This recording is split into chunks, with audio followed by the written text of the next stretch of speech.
ஆசிரியரை தீர்த்து கட்ட திட்டம் தீட்டிய 12ஆம் வகுப்பு மாணவர்கள் கத்தி மற்றும் கத்தரிக்கோலுடன் பள்ளிக்கு வந்ததால் அதிர்ச்சி. அப்படி ஆசிரியர்கள் மீது என்னதான் கோபம்? விவரிக்கிறது இந்த செய்தி தொகுப்பு.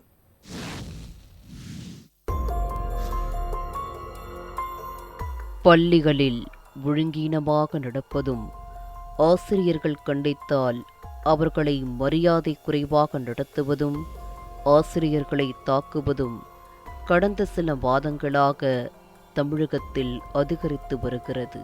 நெல்லை மாவட்டம் நாங்குநேரியில் உள்ள சங்கர ரெட்டியார் அரசு மேல்நிலைப் பள்ளியில் அப்பகுதியைச் சேர்ந்த நூற்றுக்கணக்கான மாணவர்கள் பயின்று வருகின்றனர். இந்நிலையில் பள்ளியில் படிக்கும் 12ஆம் வகுப்பு மாணவர்கள் ஒரு சிலர் முறையாக பள்ளிக்கு வராமலும் சரிவர படிக்காமலும் படிப்பில் கவனக்குறைவுடன் இருந்துள்ளனர். மேலும் ஒழுங்கின செயல்பாடுகளிலும் ஈடுபட்டு வருவதினால் கடந்த முறை நடந்து முடிந்த தேர்விலும் மதிப்பெண்கள் குறைவாக எடுத்ததாக கூறப்படுகிறது. அதனால் அந்த மாணவர்களை ஆசிரியர்கள் கண்டித்துள்ளனர். இதனால் கோபமடைந்த மாணவர்கள் அந்த ஆசிரியரை தீர்த்து கட்ட வேண்டும் என திட்டம் தீட்டி தங்களது புத்தக பையில் கத்தி உள்ளிட்ட ஆயுதங்களுடன் பள்ளிக்கு வந்துள்ளனர்.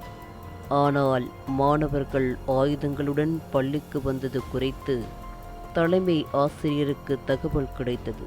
அந்த தகவலின் அடிப்படையில் மாணவர்களின் பைகளை ஆய்வு செய்த பொழுது புத்தக பையில் கத்தி மற்றும் கத்தரிக்கோல் ஆகியவற்றை 3 மாணவர்கள் மறைத்து வைத்து கொண்டு வந்தது தெரிய வந்தது. இதையடுத்து நாங்குநேரி காவல்துறையினருக்கு தகவல் தெரிவிக்கப்பட்டதை அடுத்து பள்ளிக்கு வந்த காவல்துறையினர் 3 பேரிடமும் விசாரணை நடத்தியதை அடுத்து ஆயுதங்களை போலீசார் பறிமுதல் செய்தனர். அவர்கள் மீது வழக்கு பதிவு செய்த காவல்துறையினர் 3 பேரையும் நெல்லை சிறார் கூர்நோக்கு இல்லத்தில் அடைத்தனர். ஆசிரியர்களை பழிவாங்கும் நோக்கத்துடன் திட்டம் தீட்டி கத்தியுடன் மாணவர்கள் பள்ளிக்கு வந்த சம்பவம் அனைவரையும் அதிர்ச்சி அடைய வைத்துள்ளது.